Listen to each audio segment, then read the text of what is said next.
Is your new year still falling flat? You are not alone. This year, millions will be diagnosed with low energy. But Planet Fitness has the cure. Boost your energy with tons of equipment in our clean and spacious clubs for $1 down and $10 a month. No commitment. Cancel anytime. Deal ends January 31st. See Home Club for details. Well, just a quick note here about our circumstances, because we are still out in the studio under the tree from before. So we are in a situation where anything might happen, and often does. So you might hear some things in the background, and if I think you might be hearing them, there's actually a plane flying overhead right now, but it's so far in the background you may not hear it. Nonetheless, others may come flying through on us. So just kind of letting you know that we're in a outside still because of the pandemic. We are dehors as opposed to dedans. We are outside. Speak for yourself there, fella. I am. That's a cultural thing right there. No, it is, sure. We are don't have any idea how it is, but go ahead. We are dining outside. This is like we are experiencing the pleasures of dining outside. We are. Except we're not dining. We're not eating. So what are the pleasures? We could have had something to eat, but the caterers didn't show up. So what are the pleasures then? Well, it's a nice day. It's a nice day, and there's a little breeze. You might hear a little breeze in the microphones, although we've got them covered with clown noses so that hopefully you will not hear too much in that. Nonetheless, it's just... What color is your clown nose? Mine is blue. And what color is yours? Mine is yellow. And how did we get... Of course it is. This is my point. Mm-hmm. How did we get these colors? I mean, things are not accidental. There's always a reason for everything. No, they're not accidental, and I think whether how we got it... Whether we're aware of it or not is the issue. But well, there is always a reason why things are the way they are. Right. So why do you have the blue one, and why do I have the yellow one? Well, because when I reached into the bag of clown noses to put on microphones to keep the breath and wind sounds away. You have a bag of clown noses? I do. I actually do. How many people can say that? Well, it depends on where you are. If you're at an audio convention, a lot. A lot of them have that. Yep.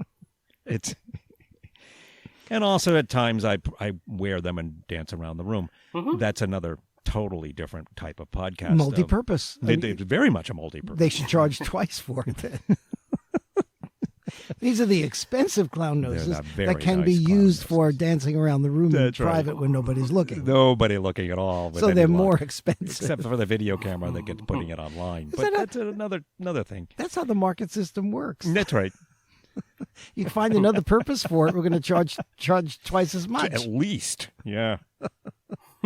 Well, we are in a, first of all, so we are outside. We are outside. And you've got the blue clown nose, and I'm I have blue the yellow and you're clown yellow. nose. So, which in many areas of the country right now in the United States would get you quarantined for 2 weeks, I think. I think so.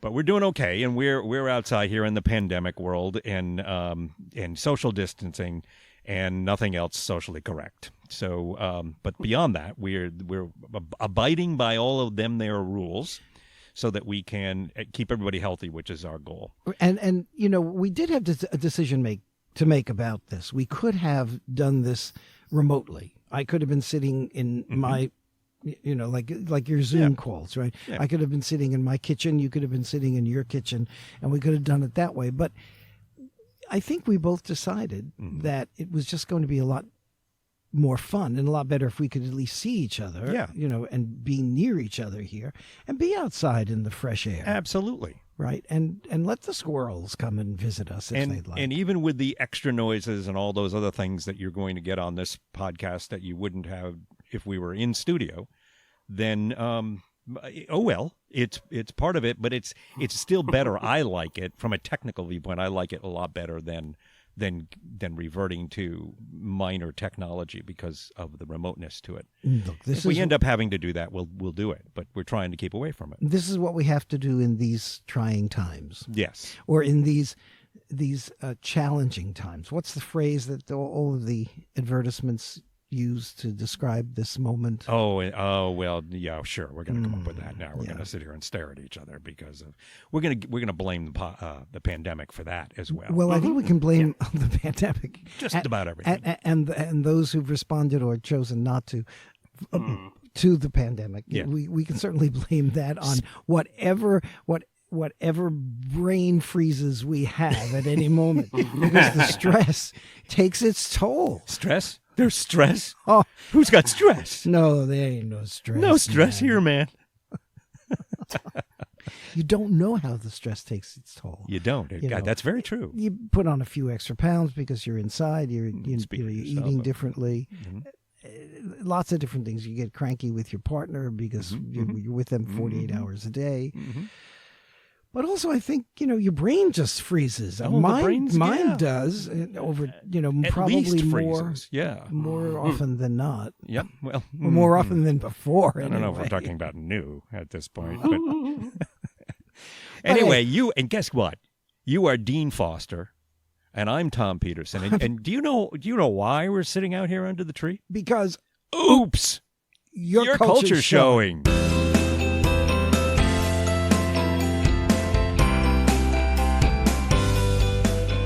And was there anything in what we were just talking about this moment in time, the pandemic? This moment in time. Was that an old 50s song? No, I think it was 60s. I think it was recorded by the Durrells or the Was it? Durrells. No, Durrells is something you have to have done by the doctor, I believe.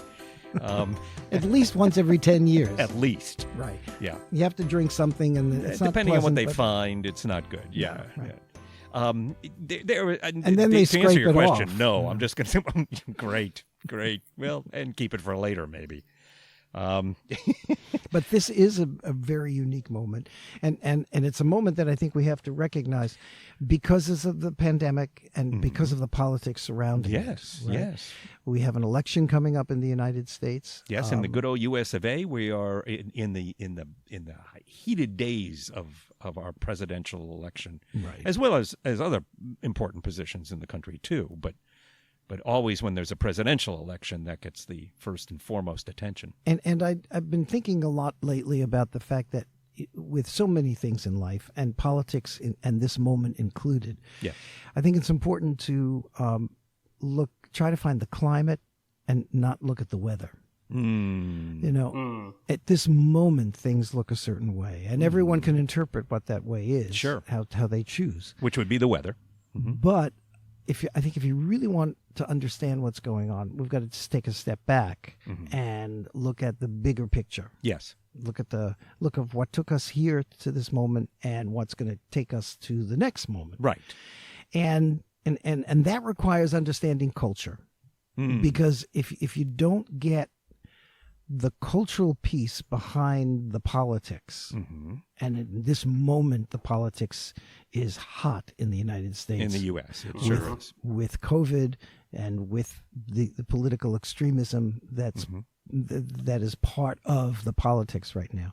If you just look at that without looking at how culture has influenced the creation of this moment, Right. then you don't understand the full political story. And I think that's true in every culture around the world, Sure. in every country around Sure. the world, right? So culture plays a profound role in defining what could be a very unimportant moment at some times, the politics of Less of a important, country, less sure. important.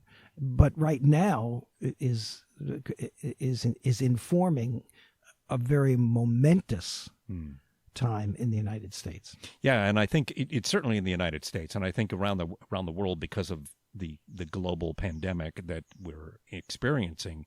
Anything how that is being handled is also being reflected in their politics, especially. But if they actually have an election, if they have, some countries do, some countries don't, some countries sort of do, but don't necessarily actually do, and that is always a point of contention as well. But there's a lot of countries that have these, and they're going to reflect the culture that they are, because that's where everything comes from. That's where everything comes from. Exactly. Right. Exactly. So, you have to ask the question, what is it about the Chinese political system and the quote unquote election that they have that is a reflection of the deeper culture and the cultural traditions of China Yes. that enables this political system.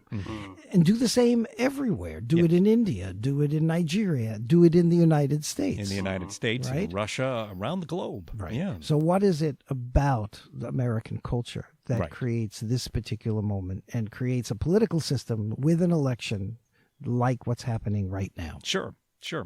So this is a laugh riot right off the bat. Well, I think that's an important point because it is so, in many ways, absurd and bizarre. It is. Shakespeare said it, right? Life is whatever it was that he said. A bowl of cherries, I I think he believe is said his that. quote. Yeah. He was hungry. Come on. Wasn't that when the three witches got together? I think so. They were stirring a Macbeth? bowl of cherries. It was a bowl of cherries. One said, eye of newt, toenail of frog, and the other one said, no, it's a bowl of cherries. Come on. That's what life is. No, life is inherently absurd, right? Yeah. So so on the one hand, yes, we can get deeply angstified about what's going on. There is such a word. Torin will look it up. Yes. Okay. Right. Yes. Sure. Hello, Torin. And Hello. he's also a remote again. I am. So he's both in his personality and his location geographically. Torin's our As producer, always. and he's not with us here in the great outdoors. No. But he's going to look that up. Yes. Angstified. Yeah. So right even if you're angstified in 1 minute around one could say the horrid reality Yes. of life in the United States today Yes. and the political life. On the other hand, you could also flip the switch and say it is so absurd and bizarre that it is a laugh riot. It is. And it must be seen that way. It's also, yes. I mean, it's that strange feeling that you get when you find something really funny, real life type of thing, really funny, and yet you realize that it's not funny at all. If you watch the president, for example. The president, yes. And I'm talking about the U.S. president. Yes. If you watch him and listen to him and divorce the reality that he has this immense power Yes. over life and death and so many things, if you take that out of the picture and just listen to him, it's a laugh riot. It's funny. It's hysterically Yeah. funny. Because Intentionally or not. well, it's totally unintentional, Most I'm of the sure. time, yes. But because he either makes no sense whatsoever, or the little sense that he does make is hysterically funny because it's so bizarre, And contradictory of himself. right? But then if you put that in, now you have to take the whole context though, and say yes, but this man has immense power over you, Right. and then you go, oops, now it's not so funny, And the future. right? Right. And that's where you go to the angst stuff, and I Yes. think that's what's stressing so many people out right now. Oh, absolutely. it is that in the course of a day, we're all having to flip that switch so many times, either consciously or unconsciously, in order to get through the day. Right. Yeah. Right. I've heard so many people say it, and I do it myself. I say, I can't watch the news anymore, which, of course, is exactly what they want us to do, not watch the news. Because if you're less informed, then you can't make decisions. Right. But of course we watch the news. We have to be informed, but to a degree. And then we have to flip the switch. And then we have to watch the Bullwinkle and Rocky cartoons. Well, absolutely we do. And I think that's very healthy. But I also think it also goes to the culture of you saying watching the news. But watching the news isn't that simple.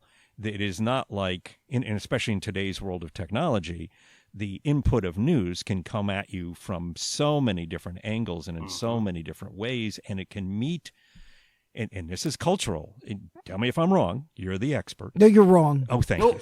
I But thought I go- probably was. But go on. But it is that what you choose to watch and listen to or read is going to be a cultural basis. Right. We have the option of living in our own echo chambers if we Right. choose to. Right. So we can live in what is a very common phrase now, the bubble, and you can create your world where you live and you only listen to the things that feed what you think you believe. Right. Which becomes a powerful tool by politicians worldwide Absolutely it does. and in the United States as well. It takes us to, in the United States, the culture is has been interesting, and it's all kind of getting a come to reason moments that it may come to or it may not, but that is up for grabs, about who we actually are and what our culture actually is and how we define it and whether our definition fits at all with our reality. Is that the cultural thing that we talk about here? Oh, my gosh. I think it might be. It is. And the good news is that historically, it's been really hard to define American culture. So once again, you're talking about the climate. You're not talking about the weather. This is not a current problem. No. It is just it is a problem that, not even a problem. It's not a current issue. It's always been with us. Right. And that is distinctive to the U.S. culture. Not every culture has that as a question, but the U.S. has always had that as a question. And in this moment, it just becomes heightened and even more intensified as a question. Yeah.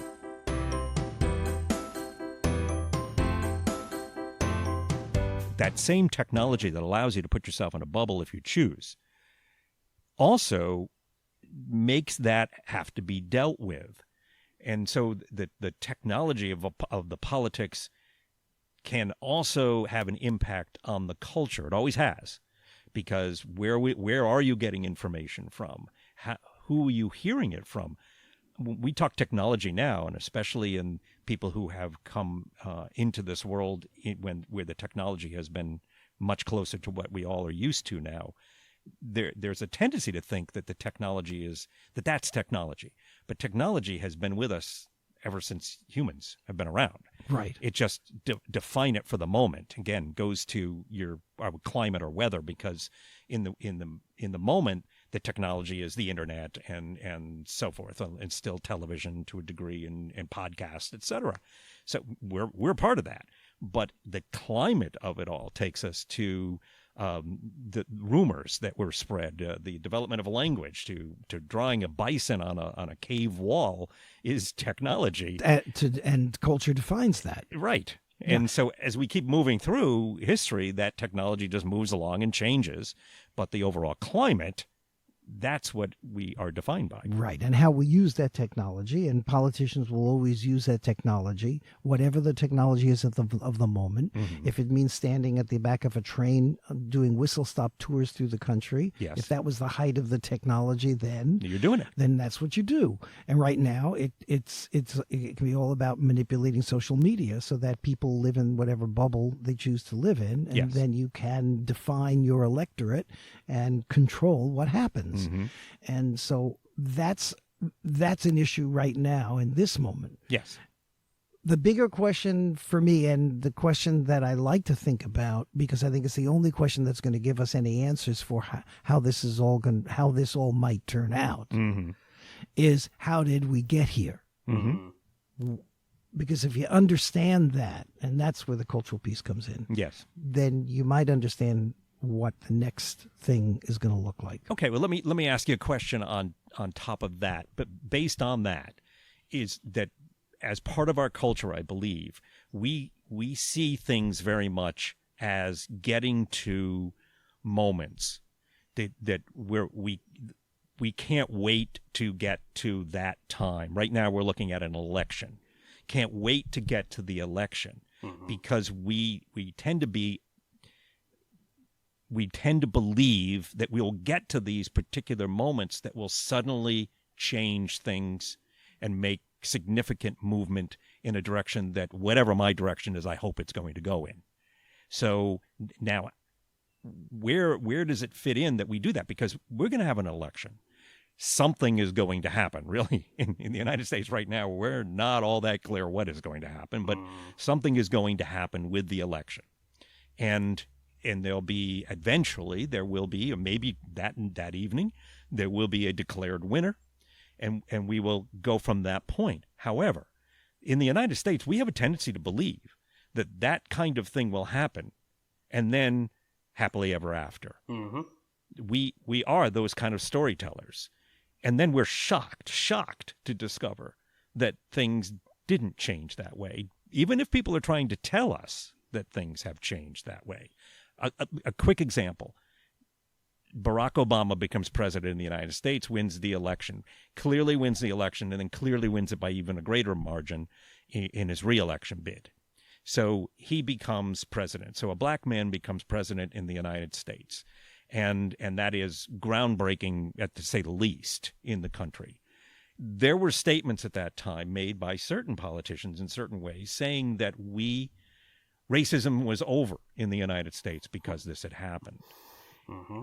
And I think that's a real part of our culture, is that we do think that there are answers equals mathematical problems where, then 2 + 3 is 5. And there you go. It's 5. Now moving on. But that's not what our culture is in the long run. No. And using your example, to your point, what those announcers were overlooking when they proclaimed the death of racism because of Barack Obama's election were the cultural influences of racism mm-hmm. in the United mm-hmm. States that were not in any way eliminated simply by electing him as president. Those traditions, those roots, the institutional racism that this country was founded on, mm-hmm. and these are facts. Oh, yes. Right? Mm-hmm. None of that was eliminated by his election. Not at all, no. And so in many respects, what we're experiencing in this weather moment mm-hmm. right now mm-hmm. of Black Lives Matter, of a reaction to institutionalized racism that was not in any way diminished by his, in some ways it was, but not in any significant way, by mm-hmm. his election, mm-hmm. is only repeating itself. It's only coming back, and it's manifesting itself in this particular moment. Right. Right. And so once again, you got to look at the whole cultural influence, mm-hmm. which gets the country to wherever it was. His being elected did not dismantle the institutionalized racism that is part of the foundation of the United States. Yeah. Yeah. Right. I think, we've just jumped into a subject that is real simple to define and just we can take it sum up. apart. I mean, there's a lot to take apart. Let's pull apart pull a thread piece. out. Yeah, let's pull something out and look at that right now. So do you want to we can, without undoing the entire garment, talking about the U.S. since we're talking about the U.S. and it's the U.S. election, and I'm a U.S. American, so and as am I. It is, so despite the fact that my work has been in culture around the world, this is my first culture. Right. So it's the one that I should be able to speak more authentically about than any others. Yes. Right? So I'll stay here with that. Right. And speaking about the U.S. has always been in many ways a challenge when I talk about U.S. culture to other cultures, mm-hmm. when I talk about its influence on U.S. American politics to other cultures, because I'm also part of it. Yeah. So, there is that challenge. It's always a little bit harder to remain objective about your own culture than to see another culture objectively because you're not of that culture. Of course. Mm-hmm. But there are some things that I think are important to recognize in a U.S. culture that play profound influence on the politics. And that is, what are those elements of U.S. culture that do make it unique, that you do have to talk about when you try to explain it to non-U.S. Americans? One of those aspects is the extreme individualism from a cultural perspective that the country was based on. Mm-hmm. And that is a profound thread that runs through U.S. American culture. Mm-hmm. And to a point where, on the one hand, extreme individualism gives you great opportunity to individuals who can excel at certain things and manage to change the world. Mm-hmm. And so on the good side, you get all sorts of individual empowerment, ideas of individual control over one's life and one's destiny, the idea that you can get out there in the previous centuries and, stick a tree in the ground and make a claim on the prairie and defend your home and your castle mm-hmm. on your own. And you could do all this independent of other people, independent of government, independent of regulation. And you could do this and you could make a success of yourself, and maybe a success of yourself doing something that was going to benefit the rest of the country and the rest of the world. Right. And eventually this kind of spirit takes us to the moon. Mm. Right. Right. So on the good side, you've got this extreme orientation toward individualism, which produces profound results, good and bad. On the flip side, it becomes toxic. It becomes a way of avoiding collective responsibility. It becomes a way of ignoring the fact that government exists precisely to regulate the actions of individuals so that they don't damage other people. Right. Right. And so on the flip side, then you get this extreme interpretation of reality where individuals have the right to defend themselves with their own individual paramilitary guns, Right. At the expense of government and the expense of others. And the well-being of the yes, whole. And so you have children dying in schools, in mass shootings, and you've got all sorts of examples of this toxic individualism. This is being played out right now in the politics of the moment. Yes. Where you have people who are confusing their individual rights with the security of the collective good of the country. And this is not, once again, this is a climate issue. This is not a weather issue. Right. And I say climate, in a political terms. I'm not talking about the climate problem. Absolutely. And the reason the climate problem in the U.S. is not being tackled the way it should be is precisely because of toxic reasons. individualism. Right. It's very hard to get a society of individualists to see problems that can only be solved through collective action. Right. And the only way you get that to happen historically in the United States is when you have a strong leader who can press the button of collective good as opposed to individual reward. Right.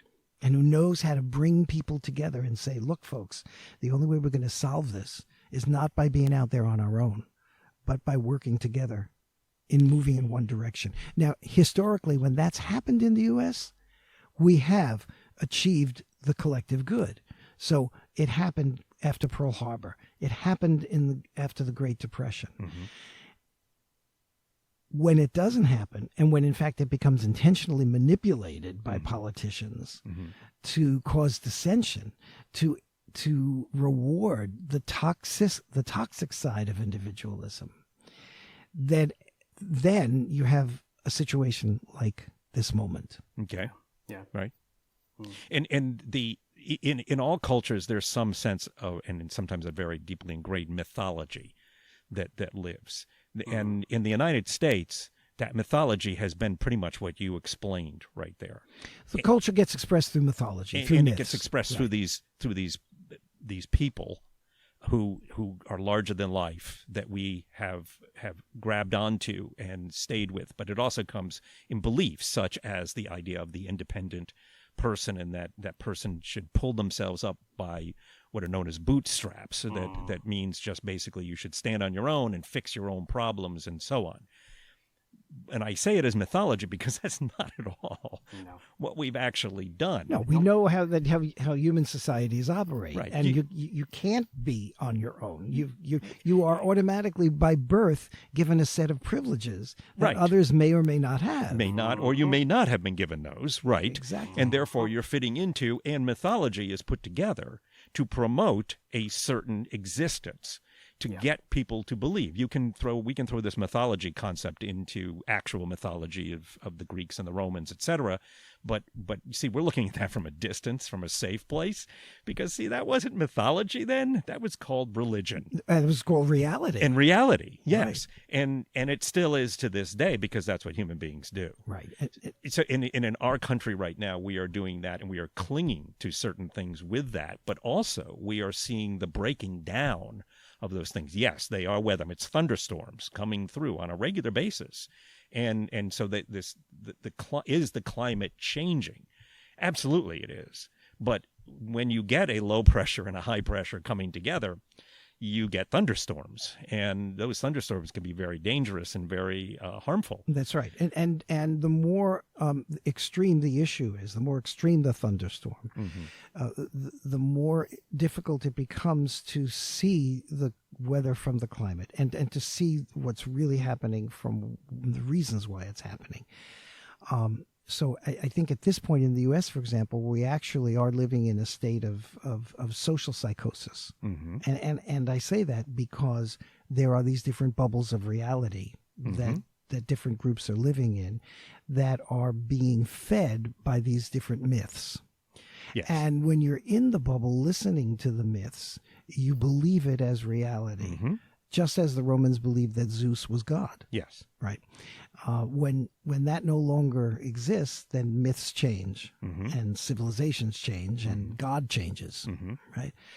And right now, there's the myths that are being absorbed in these different bubbles are profoundly psychotic.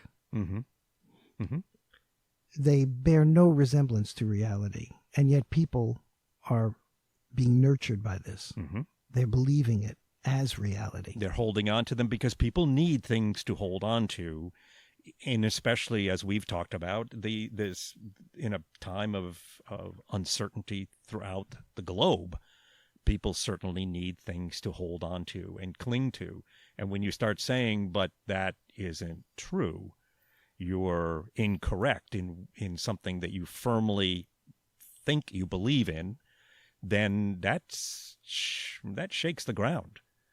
Now we're into tsunami and earthquake land. Well, it also makes you the individual responsible for knowing what the truth is. Well, and accepting it and being willing to do that, and that history of the planet has shown that it's does not very come difficult. easily. Yes. Right. And it's more easily manipulated than it is solved.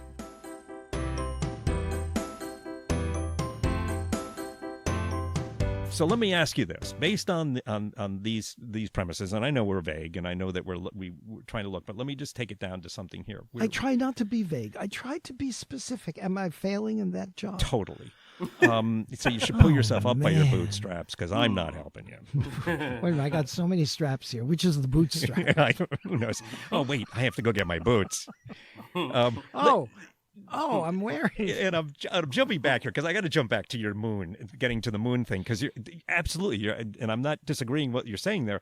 However, which was an amazing feat of cooperation between thousands and thousands of people. But that's not what was celebrated. No, the cowboy driving that thing. Exactly. Yep. The individual who can manage that tin can in the sky. Who ironically was probably one of the least cowboy-esque people who had one of those jobs. The reality is that he was very skilled. He was extraordinarily and skilled. the result of privilege and the result of the talents of thousands of others. Standing on the shoulders of many, many others who also, we are now discovering, there are the myth, not surprisingly in the U.S., didn't include a lot of information about some of the people that contributed to all of that. Well, which takes us to three of the black women who were the mathematicians behind the space and program. several others, but yes, absolutely, yeah. But because they were black and because they were women, were completely all ignored. of the above, completely left out of the entire not even part of the possible group that could be celebrated, and Not the at group all. was never celebrated. It was the achievement of the individual in the tin can. And if we take it just to gender and not to race, there is also at least one woman who was there on the ground making things happen at that moment, and who was also ignored. So this is structural racism that's built into the foundations of the culture. Yes. Structural misogyny that's built into the foundations of the Absolutely. culture. And asking people to see the truth, because they were never given this information before. Yeah. This moment is asking people to make a choice. You can either look at the truth, or you can live in your bubble of psychotic myth. So let me ask you this. And the truth, of course, is everything from, yes, there is structural racism, there is structural misogyny, there is science. That's the truth. The mythological psychosis within any given bubble, within certain bubbles, is no, I won't believe science. Structural racism doesn't exist, and women have always had the same equality as men. Right. So you can live in the myth, or you can live in the truth. And I think it's very hard for a lot of people to live in the truth. Yep. I think, well, it's extremely hard if that truth has benefited you your entire existence. Whether I'm talking about a group of people or I'm talking about individuals. The truth or the myth?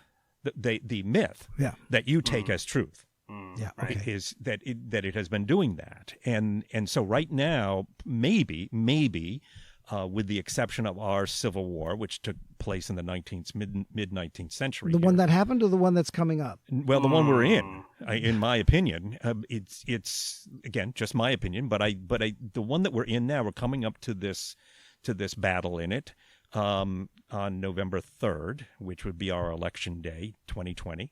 And in that election, I believe there are well-defined, more so than since the Civil War itself, and even then they weren't that well-defined, but those two camps, those two areas that you just explained are coming to a confrontation. And it's also coming even in the existence of the election, of the system aspects of the election, the ballots, the mailing, other areas in there that are being questioned as part of the election, as attempts to maneuver the delegitimize election. Right, and in a system that is rife with what you're talking about, and I think butting heads on these two issues, full blast. We've got the high pressure and the low pressure, and we're right on that boundary between them, and the storms are everywhere every day.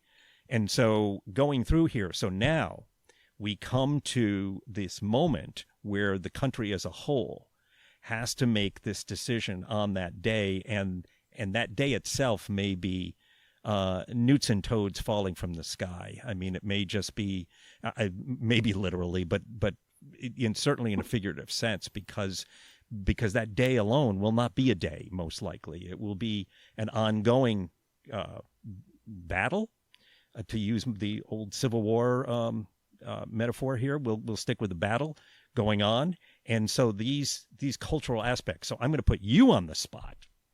I'm going to ask you to predict something. And what I want you to predict is, do you believe that there will be a legitimate cultural movement, sway, change that will come as a result of what we will experience in this time span that let's say takes us through the next 6 months, including the election? Do you believe this is one of those times from a cultural viewpoint? Do you believe that could happen now, legitimately happen at this stage? That what could legitimately that there will be happen? a cultural sway, a move, a shift, a shift. Yes, a change of significance. I think there has to be, and there will be. Okay. The question that I'm left with is, which way is that shift going to go? Well, that I'm not asking you to predict. But are we on the verge of a major cultural shift? Yes. Yes, we are. Okay. Because the issues are too heightened, they're too real, they're too present to ignore. Mm-hmm. Yeah. And the question is, which way does the country go? Mm-hmm. Wise leaders in the past have always known that these issues can become a real wedge. Well, And they've used the wedge. And they have been wise to not use it. Mm-hmm. And they've known how dangerous it can be because these currents have always been in the U.S.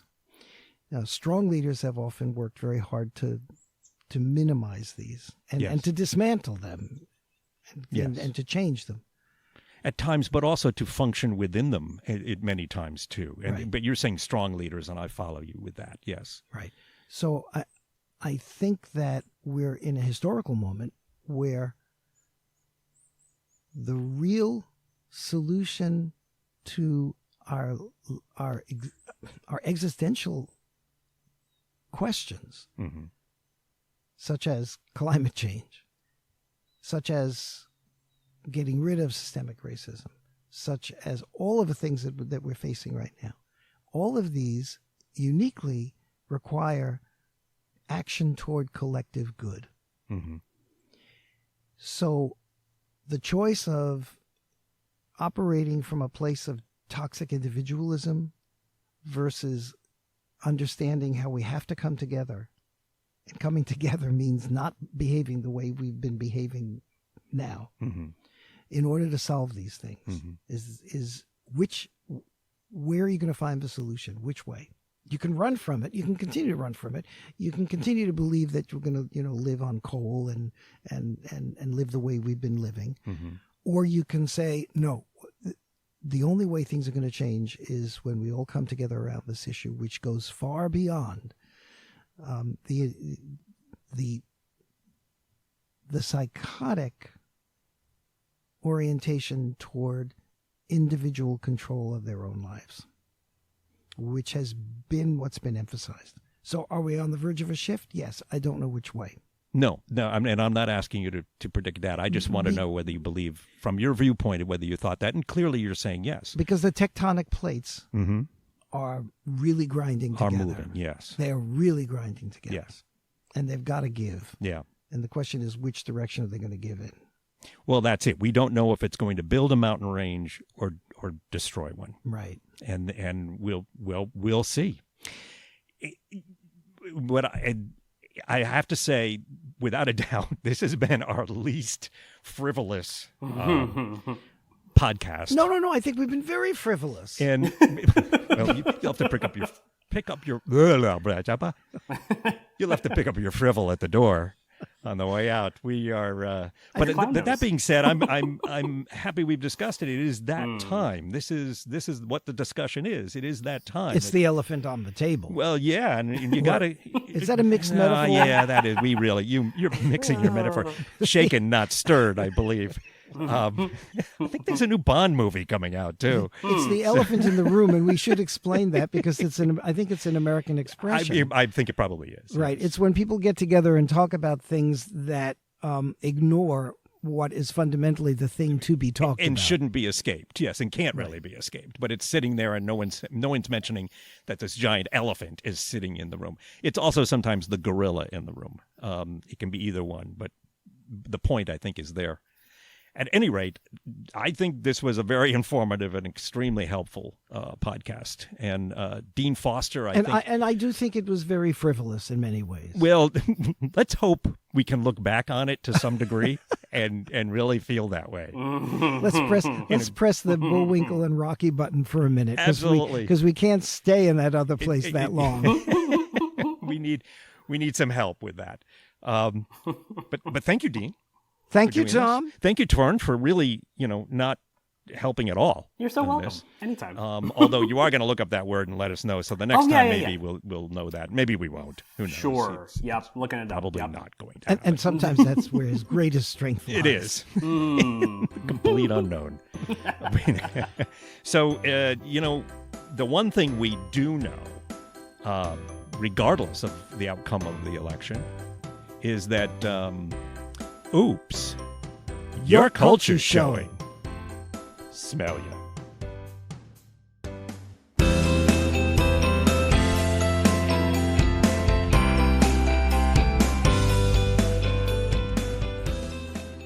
Okay, listen, the way to get hold of us is oopscultureshow@gmail.com. And our Twitter handle is Oops Culture Show. Whether this is the first episode or the third episode or whatever episode that you've listened to, you should really subscribe. That's the best way to go, really, honestly. I know what I'm talking about. All right, so just subscribe through iTunes or through wherever you get your podcasts from. Subscribe. Thank you.